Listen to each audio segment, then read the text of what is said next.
Warren County was home to many influential people throughout Ohio's history, including Colonel Lewis Drake and ancestors to President Lincoln. But the most influential family that spawned from Warren County, Ohio, is the Corwin family. The Corwins are Lebanon's first family. Ichabod was the town's first settler. His brother Matthias served as one of Warren County's first commissioners, and Matthias's son Thomas represented the area at the state and national levels of government. The ancestors of Lebanon's founding family have long lived in Long Island, New York, before moving to New Jersey, then to Pennsylvania, then to Kentucky, and finally resting in Lebanon. The first ancestor to arrive in the United States came from England around 1630, but anything prior to that is unknown. Lebanon's first settler, Ichabod Corwin, brought his wife Sarah and their family to what would become Lebanon, Ohio, in March of 1796. He bought half a section of land and settled northwest of what would become downtown, where Berry Middle School, although no longer in use, stands today. In early spring of 1796, Corwin cleared land near his cabin and planted the first crop of corn grown in Lebanon, but before Corwin could harvest the corn, American Indians, most likely Shawnees, stole all of his horses. With a large family to support and mouths to feed, Corwin traveled back to Kentucky on foot to purchase a yoke of oxen. He returned to Lebanon, where he cultivated his corn. Within a year of settling in Lebanon, Sarah gave birth to daughter Eliza on August 25, 1797. Eliza was their fourth child and their firstborn north of the Ohio River. Eliza died just 25 short years later, the only one of the Corwins' 13 children to precede them in death. Corwin built a 2-story long house in 1800 on the east side of North Broadway between Mulberry and Silver Streets, where the Lebanon Citizens National Bank is today. It was the first cabin built on land that would soon become Lebanon.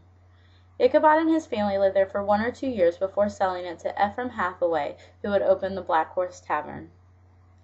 In September of 1802, Corwin, along with landowners Silas Huron, Ephraim Hathaway, and Samuel Manning, hired surveyor Ichabod Hasley and laid out 100 lots that would become Lebanon, Ohio. Corwin went on to build another tavern, although this one is still in operation 200 years later. In 1815, he constructed a brick building on the northwest corner of Broadway and Main Street. This structure today serves as the foundation and lobby of Ohio's oldest hotel, the Golden Lamb Inn, which is also Ohio's oldest continuously operating business. Ichabod died on October 16, 1834, at the age of 67, after one of his horses kicked him in the head, but not before a thriving area was in the developmental process. He was buried in the Baptist graveyard, which is now the northern part of the Pioneer Cemetery. His tombstone reads, "The deceased was the first settler on the place where Lebanon now stands." Thomas Corwin, nephew to Ichabod Corwin, was born in Bourbon County, Kentucky, on July 29, 1794. 4 years later, his family moved to the future site of Lebanon. His father, Matthias, was the brother to Ichabod.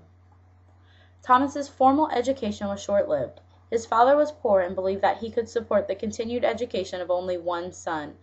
So while the oldest son, also named Matthias, attended school, Thomas worked on the family farm. Despite the lack of a formal education, Thomas learned quickly and acquired skill as an eloquent public speaker, attributes that would serve him well later in life. By the time he was 18, Corwin began driving wagon loads of supplies to General William Henry Harrison's army during the War of 1812. Corwin did this with such success and frequency that he earned the nickname Wagon Boy. Corwin studied law in the office of Lebanon's first lawyer, Joshua Collette.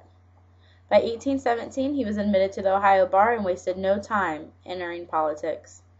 The following year, he was elected Warren County prosecuting attorney and served for 10 years, while at the same time serving 3 terms in the Ohio General Assembly. As a representative in the Ohio House, Corwin was following in his father's footsteps. Matthias had been elected to 11 consecutive terms as a representative, with 2 terms as House Speaker. In 1830, Corwin was elected to Congress, where he represented his Ohio district as a member of the Whig Party. While in Washington, the wagon boy earned a new nickname, the Terror of the House, for his spirited and witty debate. 10 years later, he retired from the legislature and was elected governor of Ohio.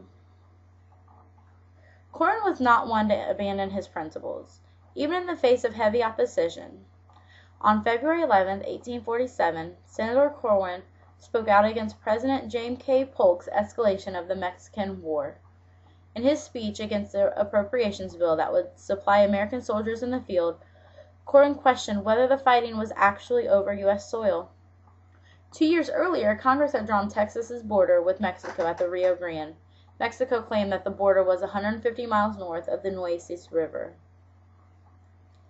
Corwin spoke for 2.5 hours and was afterwards labeled a traitor by newspapers and burned in the effigy across the country. But not everyone is offended by Corwin's pleas. A young congressman from Illinois named Abraham Lincoln was impressed and delivered a similar speech of his own on the floor of the House of Representatives. In 1850, President Fillmore appointed Corwin Secretary of the Treasury, a position he held for 3 years. At the conclusion of Fillmore's presidency, Corwin returned to his law practice in Cincinnati while maintaining his residence in Lebanon. Corwin returned to Congress in 1858, this time as a Republican. While running for re-election in 1860, Corwin also campaigned on behalf of another Lebanon figure, Western Star founder John McLean. After McLean's campaign fizzled before the Republican Party convention, Corwin threw his support behind its candidate, Abraham Lincoln. In 1961, President Lincoln, remembering Corwin's sympathy for the nation, named him ambassador to Mexico. Corwin helped the Union maintain a strong relationship between Mexico during the Civil War. Corwin retired to Washington in 1864, where he continued to practice law. 5 days later, after President Lincoln was assassinated on April 14, 1865, Corwin served as one of the president's 22 pallbearers. On December 18, 1865, Corwin died suddenly from a stroke at the age of 69. He is now buried in the Lebanon Cemetery next to his wife Sarah.